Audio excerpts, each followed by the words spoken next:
Hi, everyone. I am Dino Scaros, and this is another presidential podcast with SOPHIA, the Society of Presidential Historians in Academia. For those of you interested in SOPHIA, it's open to anyone who would like to join, and the easiest way to do it is scan the QR code on your screen, or you could visit our website, www.sophiascholars.com.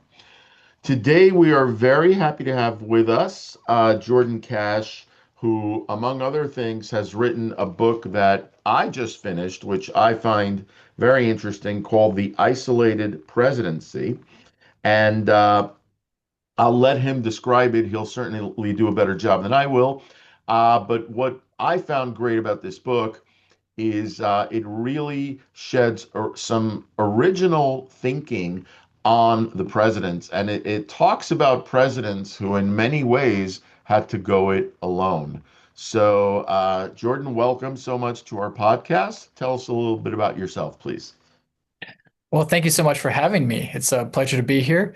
My name is Jordan Cash. I'm an assistant professor of political theory and constitutional democracy at the James Madison College at Michigan State University. So I teach in the residential college here for public affairs. Um, Primarily, my focus has been on really American political thought and development, constitutionalism, uh, but with most of my work on the presidency and really the constitutional authority of the presidency, which, as we'll be talking about, is the subject of my book. Great, great, thank you. So as I understand your book, and you'll explain this, you talk about isolated presidents, and you have criteria by which you define what you mean by isolated president. So could you explain that a little bit, please? Absolutely. So, yeah, the general idea was to look at presidents who are isolated based on these criteria of being unelected, facing divided government, and being opposed by a major faction of their political party for the entirety of their term. And when we apply those three criteria to all the presidents from Washington to Trump, I found that we come down to three: John Tyler, Andrew Johnson, and Gerald Ford.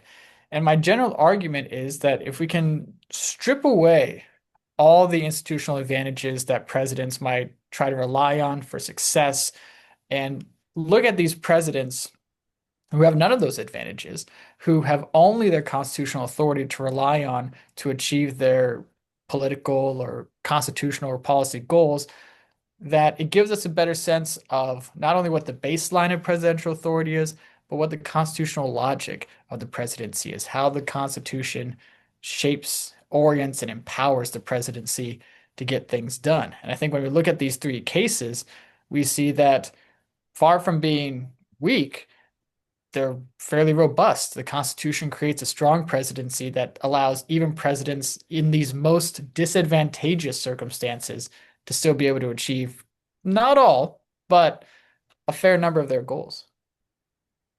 Okay, and I found this particularly interesting because one of our goals at Sophia is to create, and I hate to use this term, but I mean it sincerely, create the best presidential rankings ever done, because I think there are a lot of flaws in the presidential rankings, and we're taking note of these. And what we hope to do is have come out with our own presidential rankings within the next couple of years or so. And one of the I think this book is valuable to that discussion because of what you say. A lot of times, people don't really look at the advantages or disadvantages a president has when when taking office. So, yeah, I think this book is definitely a valuable addition to the scholarship. Uh, I I have to say, and I would love to talk to you about all three presidents. I'm a Tyler historian in particular, and so I really love the section on Tyler. I've always been I've been a defender of Tyler. I think he is too wrongfully maligned. I think Ford is much in the obscure category, so I'm glad you gave him some much needed attention. Andrew Johnson is the one I would like to start with because Andrew Johnson is at or near the bottom of most presidential rankings, I would say. And he's generally, the reviews, the rankings are unfavorable. And I know that in your book, you don't come away with this one was, for lack of a better term, a good president or a bad president. You point out were they able to do things that they wanted to do in office despite the disadvantages. But tell us a little bit about Johnson and what he did despite the deck being stacked against him. Sure. So, yeah, Andrew Johnson, very bad situation institutionally that he comes into. So, he, of course, is the vice president with Abraham Lincoln. And when Lincoln is assassinated, Johnson comes into office as the president. And he's in a bad spot because he's a Southern Democrat who becomes president facing a Congress and with a cabinet full of Northern Republicans. So, in addition to being unelected, facing divided government, he also has that geographic and facing factions of his own political party because the Democrats weren't really sure about him either, given that he'd stayed loyal to the Union and run on a ticket with Lincoln. They're not sure what to do with him, but he's got that geographic element right after the Civil War. And initially, it appears that Johnson could have had a good relationship with Congress. The radical Republicans thought that Johnson would be pretty hard on the South based on speeches he had given running for or as vice president, wanting to punish traitors and these sorts of things. But once Johnson comes into office, he advocates for a fairly lenient uh, Reconstruction policy, bringing the South in back into the Union as quickly as possible. And that's what runs afoul of the Republicans in Congress, especially the radical Republicans. But what Johnson is able to do is utilize a lot of the inherent powers of the presidency, particularly administratively. So when Lincoln is assassinated, Congress isn't in session. So Johnson becomes president, and he actually faces a situation kind of similar to what Lincoln faced at the beginning of the Civil War, where at the beginning of the Civil War, uh, Congress is out of session, so Lincoln's able to do a lot of things before he calls Congress into special session, using that discretion and the continuity advantage of the president, that the executive is in constant operation, Congress goes in and out of session, the judiciary goes in and out of session, but not the executive. Johnson is in a similar situation. So when he comes into office, he starts appointing like-minded people to all these posts in the South. He's able to basically implement a presidential reconstruction policy before Congress comes back in office. So by the time Congress comes back into session in December 1865, Johnson has already put forth a policy, and Congress is now put in a reactive position because Johnson has been so proactive. And his ability to utilize the administration in this way kind of keeps Congress on the back foot until they get very aggressive in 1866 and 67 in particular to push back and in some ways try to restrict his constitutional power. So they do things like pass the Tenure of Office Act, saying he can't remove cabinet officers without the Senate's consent, which is what ultimately leads to his impeachment when he actually does remove the Secretary of War without the Senate's consent. There's a Command of the Army Act that Congress tries to restrain his commander-in-chief authority. But Johnson is still able to be successful and to a large degree put in the Reconstruction policy that he wants. And that's just on the domestic side. We can talk about foreign policy if you want, but I'll stop there. No, actually, that was my next question because a lot, oftentimes when people think about Lincoln and Johnson, they think in terms of the Civil War, and even with Abraham Lincoln, who's considered in many respects our greatest president, or at least in the top two or three. You ask people, what about Lincoln's foreign policy? And there's a blank stare because everyone associates Lincoln with the Emancipation and with the Civil War. And so I found it particularly interesting that you discuss Johnson's foreign policy achievements. So please go right ahead, describe those.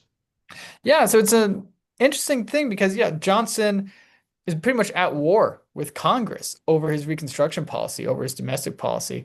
But he does get some key wins in foreign policy, which, given his institutional situation, tells us and really illustrates how the Constitution gives the president more authority and more discretion in foreign policy over domestic affairs. So the one really big win that's kind of been in the news lately only because President Trump is trying to acquire Greenland. They look at our last big territorial acquisition, which was Andrew Johnson purchasing Russia, or I was about to say Russia, purchasing Alaska from the Russians, not purchasing Russia, but just Mhm. purchasing Alaska from the Russians. And he does this again, capitalizing on kind of the structural advantages of the presidency, where he opens these negotiate well with his Secretary of State, William Seward, who had been Lincoln's Secretary of State as well, open up secret negotiations with the Russians so that by the time they get a treaty together, the Senate really doesn't know anything.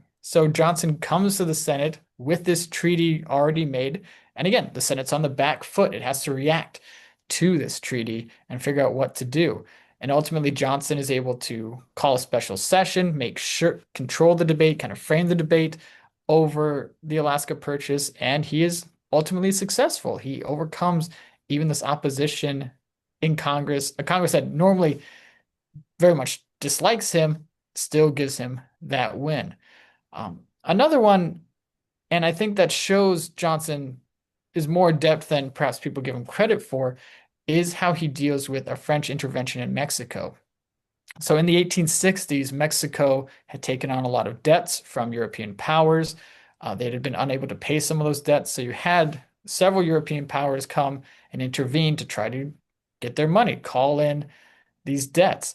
France, though, decided once they had done that, that they were going to stick around. So you have a situation in Mexico where you have a Republican Mexican government led by Benito Juarez, and you have an imperial Mexican government, the Second Mexican Empire, led by an Austrian Archduke, who then becomes Emperor Maximilian the First. And so this question becomes, well, how are we going to deal with that? This seems like a violation of the Monroe Doctrine. And Johnson, again, exercising that oversight that the president has of both the military and the diplomatic apparatus, kind of balances both the General of the Army, Ulysses S. Grant, and his Secretary of State, William Seward, because Grant is a bit more aggressive. He wants to do something about this, kick the French out of Mexico. Seward, though, wants to solve things diplomatically, but he's going a bit too slow. So Johnson would allow Grant to move troops down to the Mexican border to show the French that we were serious, whereas Seward, and then push Seward to act faster in trying to find a diplomatic solution. And eventually that puts enough pressure on the French, at that point led by Emperor Napoleon III, the nephew of the famous Napoleon Bonaparte. But it puts pressure on the French to finally withdraw and allow the Republican Mexican forces to eventually win their war with the Imperial Mexican forces. Now, the other thing that's important to note there, and gets back to the constitutional powers of the presidency, is the recognition power. This is something we don't often talk about, but the fact that presidents control the ability to diplomatically recognize which nations the United States is going to deal with. And so we have two effectively governments in Mexico, both claiming to be legitimate, and Johnson decides he's only going to really speak to the Republican side. He's not going to acknowledge the imperial side. So he's able to use even that really under discussed recognition power to pursue a particular policy end, in this case, favoring the Mexican Republicans over the Imperial Mexicans supported by the French government. Okay, thank you for that. I think there's often, and I'd be interested in your thoughts, an oversimplification of Andrew Johnson's position on Reconstruction, because there is what I think is a misconception that because Johnson was a Democrat, he was against Reconstruction altogether, and he just, hated the idea that slavery ended. Whereas I've I've been doing more digging into this, and I think that because the radical Republican position was always, act more boldly, even than Lincoln, it seems to me that Johnson was not wholly part and parcel against Reconstruction, just not to the extent, as you said earlier, that the radical Republicans wanted. And my question to you, well, first is what do you think about that?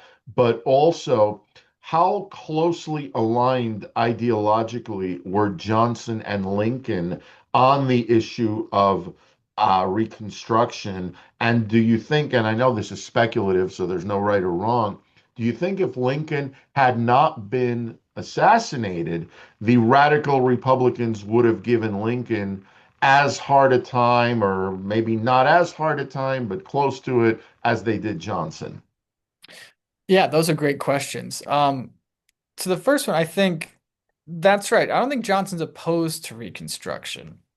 I think he I think he certainly sees himself as following the trend and the trajectory that Lincoln had begun. So with Johnson, he wants to bring the South back into the Union. He wants to do it quickly.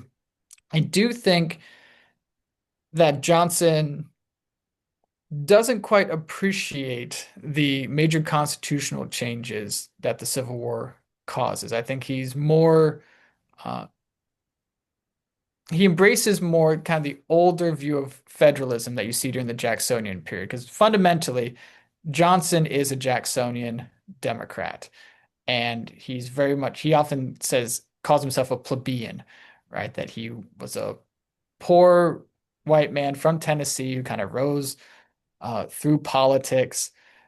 So he's not that interested in defending, the kind of aristocratic Southerners like a Jefferson Davis or somebody like that. Um, but he does seem to want to retain that emphasis on state power, states' rights. So he's very uncomfortable with the policies of the Republicans in Congress.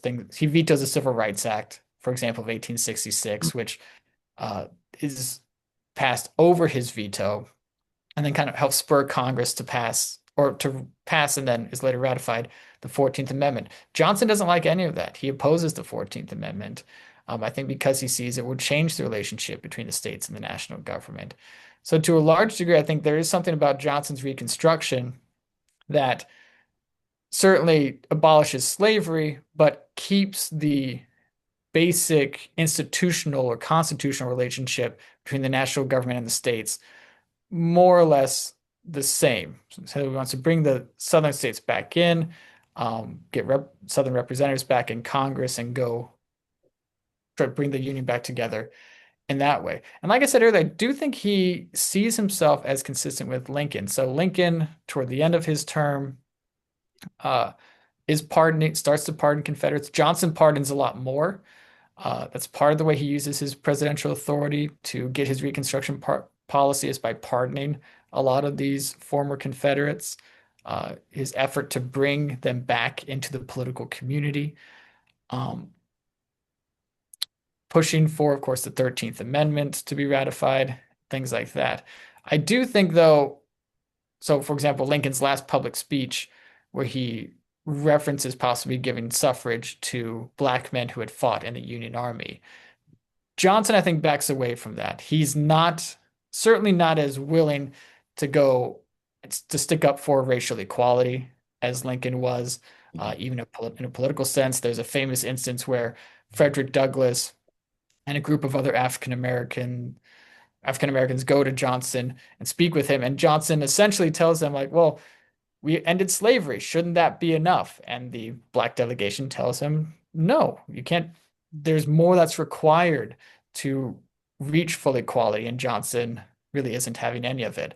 I don't think Lincoln would have been that way. Mhm. And I also think, too, the hypothetical of if Lincoln hadn't been assassinated, this is where the personal does matter. Johnson uh, was not as tactful, to put it mildly, Mhm. as Lincoln might have been. I don't think he was as politically talented as Lincoln. I think you even see that in how he negotiates with the different factions. So you have Johnson vetoes the Freedmen's Bureau bill, and that stands initially. And then he vetoes the Civil Rights Act, which shocked the moderate Republicans in Congress. I think Lincoln would have been much better about isolating that radical Republican faction to get his way on Reconstruction, whereas Johnson didn't weave between the factions very well of the Republican Party. He didn't find the cleavages in the Republican coalition that might have allowed him to get more of what he was looking for, especially legislatively. Uh, and so I think Congress reacted in kind, whereas Lincoln and this is actually something that I'm hoping to work on in my next book, how Congress deals with Lincoln, because it seems to me that Lincoln was much more adept at navigating around Congress, even when Congress is trying to be quite aggressive, whereas Johnson was not as, well, quite frankly, talented in doing that as Lincoln was. That is very, excuse me, that is very, very informative. I appreciate that.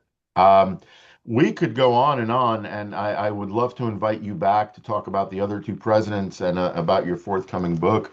Before we wrap it up, if there's anything else you'd like to share in terms of your books, in terms of what's coming up next for you, please do.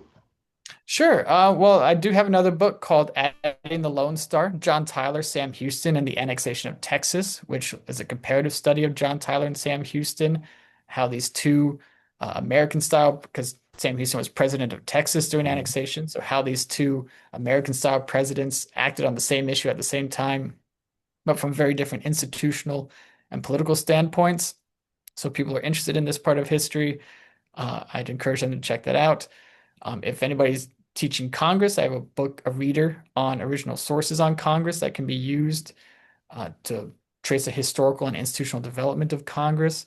And otherwise, yeah, my next book will hopefully be on the constitutional logic of Congress and how it interacts with the presidency. Um, but that's still a long way off, unfortunately, just in the initial stages of research now. But thank you so much. Absolutely. Well, thank you because you've contributed quite a bit to presidential scholarship thus far, and we look forward to more from you. And for everyone else, again, thank you for joining today. To join Sophia again, just scan the QR code or visit our website, sophiascholars.com, and we look forward to seeing you for the next podcast.